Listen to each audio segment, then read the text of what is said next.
Nasehat Welas Asih Guru Agung Buddha Hidup Cikung.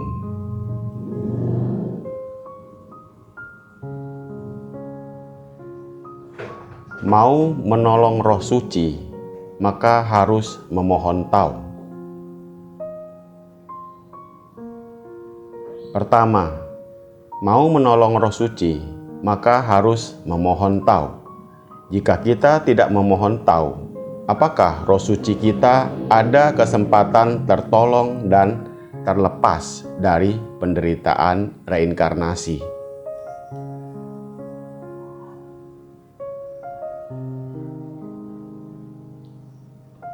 Guru harus memberi apa kepada semua murid tercinta guru? Guru mau memberi apa kepada semua murid supaya bisa tertolong dan terbebas?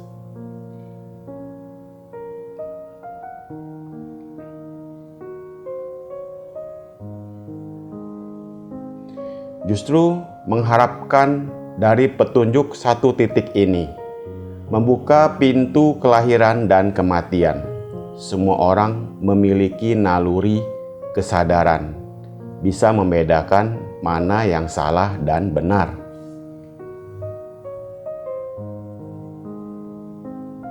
Asalkan kamu setiap saat bisa memahami untuk penghayatan pencerahan. Dimulai dari akar ini, mulai menyadari penghayatan untuk mencari pencerahan atau kesadaran tertinggi.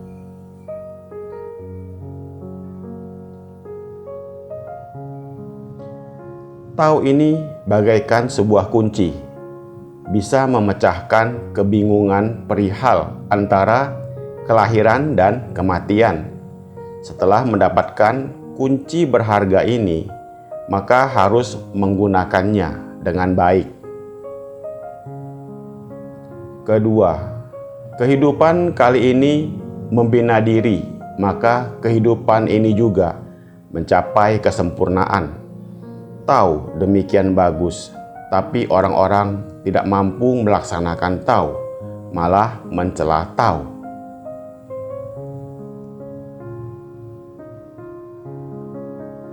Maha Tahu yang tertinggi telah tersedia di depan matamu, telah memberitahumu bahwa sekali ini membina diri, maka bisa mencapai kesempurnaan.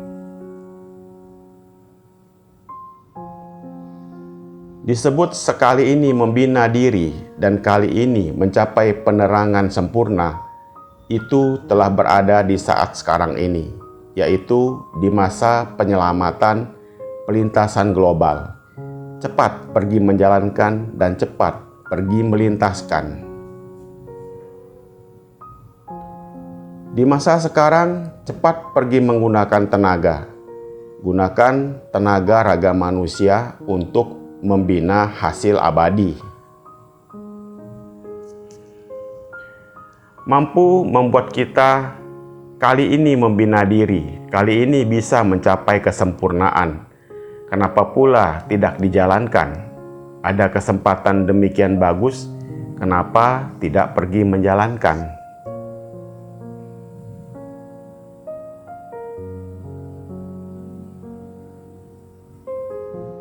Ketiga, tidak membina, tidak melaksanakan, bisa menyesal. Jika murid tidak membina, tidak melaksanakan, maka bisa menyesali setiap kehidupan, karena belum tentu setiap kehidupan terlahir sebagai manusia, karena tiada kesempatan menembusnya. Kehidupan manusia di dunia memang pada dasarnya tidak ada yang perlu dimohon. Semuanya bagaikan ilusi, mimpi yang sekejap menghilang.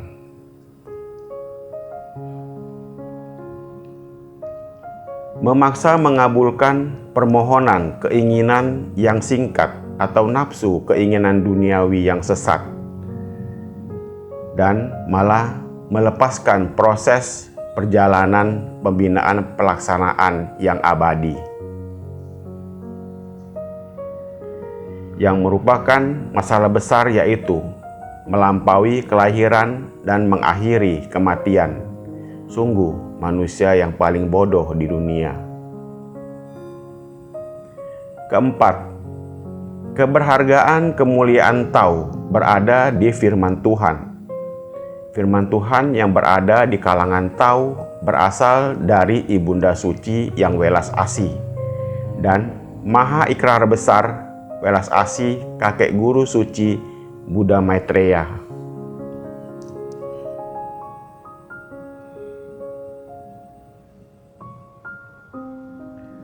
Maka sekian banyak para bodhisattva, para Buddha, para suci turun lahir ke dunia yang memiliki peran penting dalam mengemban misi besar pelintasan global pancaran ketiga.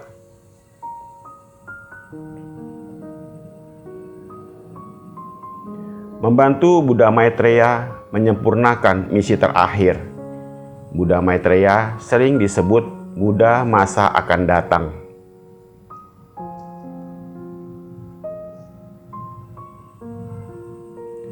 Sebenarnya itu adalah Buddha sejati yang ada di dalam diri, atau watak rohani yang berhati langit. Tiba masanya guru penerang turun ke dunia. Bapak Guru Agung dan Ibu Guru Suci telah menerima firman Tuhan untuk penyelamatan pelintasan global tiga alam.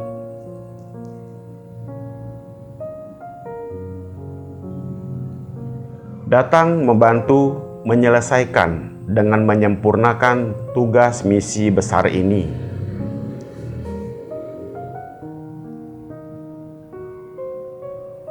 Kelima, jangan terlewatkan atau jangan ketinggalan dalam pembinaan dan pelaksanaan Tao. Kepada setiap bibit Buddha, tidak diketahui sudah berapa kali membina di kehidupan, sudah menunggu berapa ratus tahun. Barulah menjumpai masa penyelamatan pelintasan global tiga alam. Jika kesempatan ini ketinggalan atau terlewatkan, siapa yang bisa menjamin masih ada lain hari atau masih ada kesempatan lain? Jika pelintasan global sudah terhenti, sudah tiba waktunya, maka langit akan memberi fenomena sebagai tanda, secara otomatis memberi petunjuk. Jika sudah tiba di masa itu, di saat kamu terpikir mau menjalankan, takutnya sudah tidak bisa menjalankan lagi. Keenam, berusaha untuk bisa membuka cetia keluarga. Mengapa mau membuka cetia keluarga? Supaya memberi kemudahan dalam menyambut umat dan dalam hari biasa bisa sembahyang puja bakti.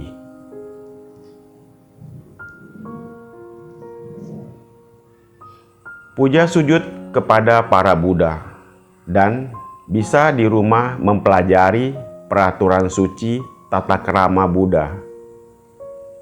Ketujuh, ada Phothang Wihara cetia untuk kepentingan membina dan melaksanakan.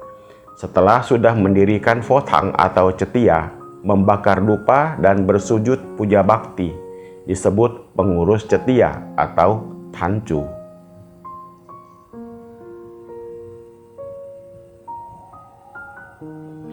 Setiap hari menjalankan peraturan suci, termasuk sembahyang dan lain-lainnya.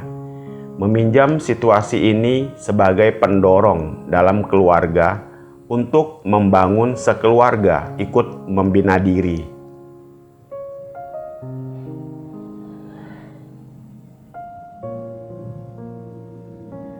Setiap hari bisa mengoreksi jika ada kesalahan dalam tindakan dan perkataan yang diperbuat, introspeksi diri dan bertobat di depan teratai Ibunda Suci.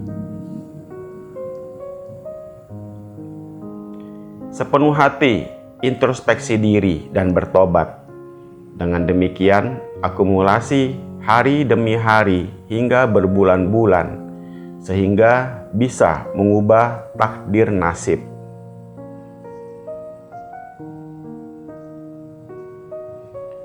Kita tidak tahu di kehidupan lampau pernah berbuat dosa kesalahan apa.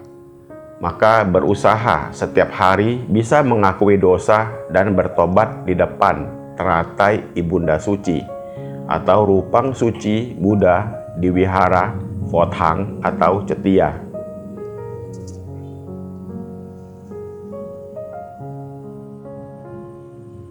Delapan, ada cetia keluarga, para leluhur bisa mendapat pancaran sinar Buddha.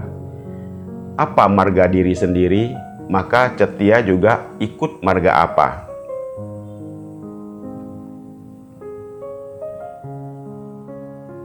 Maka kehidupan kamu kali ini sudah sangat bernilai atau pantas.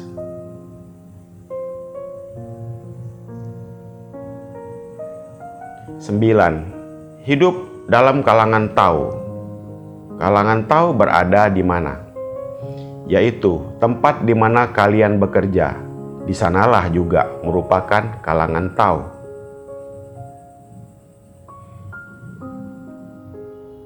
Kalian harus menganggap rekan kerja, bos, bawahan dilihat sebagai orang terdepan, Buddha. Pandangan hati harus seperti kalian memandang dan menghormati para Buddha. Menggunakan hati penghormatan terhadap Buddha.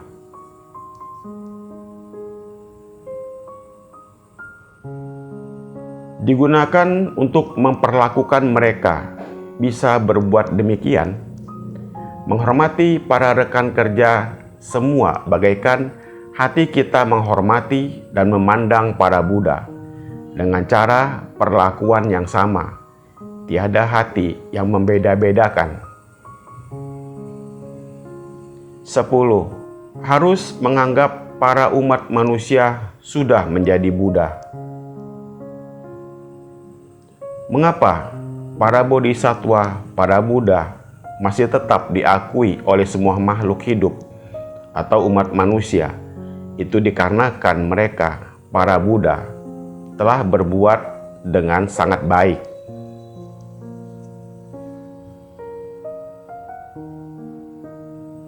Memperlakukan semua umat manusia bagaikan memperlakukan Buddha dan dianggap manusia yang sudah menjadi Buddha. Walau sudah jutaan tahun, umat manusia masih mengingat mereka, para Buddha.